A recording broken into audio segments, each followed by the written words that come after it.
कडा जलप्रलय, आमदार सुरेश धस ठरले मसीहा, हेलिकॉप्टरने 24 जणांना दिले जीवदान। कडा आष्टी तालुक्यात झालेल्या प्रलयंकारी अतिवृष्टीने कडा शहर आणि परिसराला अक्षरशः बेटाचे स्वरूप आले होते।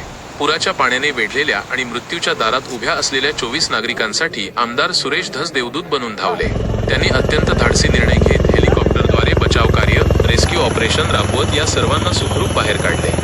जीवदान मिळाल्यानंतर या लोकांच्या डोळ्यांतील आनंदाश्रूंनी आमदार धस यांचे आभार मानले। प्रलयाचा हाहाकार आणि धाडसी बचाव कार्य। रात्रभर सुरू असलेल्या मुसळधार पावसाने दौलावडगाव, धानोरा, धामणगाव परिसरात हाहाकार माजवला। कडा शहर पूर्णपणे जलमय झाले होते। अनेक नागरिक घरात, इमारतींच्या छतावर मदतीची याचना करत अडकून पडले होते।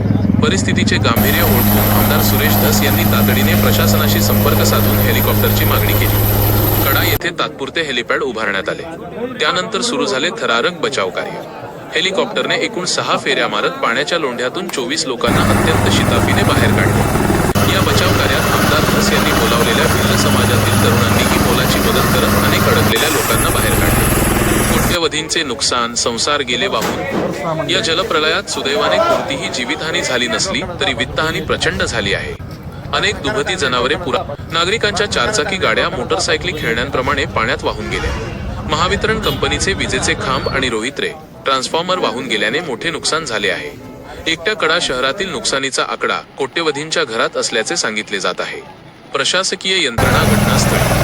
आमदार सुरेश धस यांच्यासोबत जिल्हा परिषद सदस्य उद्धव दरेकर, युवा नेते श्यामभैया धस, सभापती बद्री जगताप, सभापती रमजान तांबोळी, सरपंच युवराज पाटील, माजी सरपंच अनिल ढोबळे यांनी बचाव कार्यात सक्रिय सहभाग घेतला। तहसीलदार वैशाली पाटील आणि त्यांचे कर्मचारी तसेच पोलीस दलही घटनास्थळी तळ ठोकून होते। आनंद आणि अश्रूंचा महापूर। एकीकडे हेलिकॉप्टरमधून सुखरूप बाहेर आलेल्या लोकांच्या डोळ्यात आनंदाश्रू होते, तर दुसरीकडे आपले घर, संसार आणि पशुधन डोळ्यात देखत वाहून गेलेले पाहून अनेक जण ओक्साबोक्षी रडत होते। या हृदयद्रावक दृश्यांनी उपस्थित सर्वांचे मन हिलावून गेले।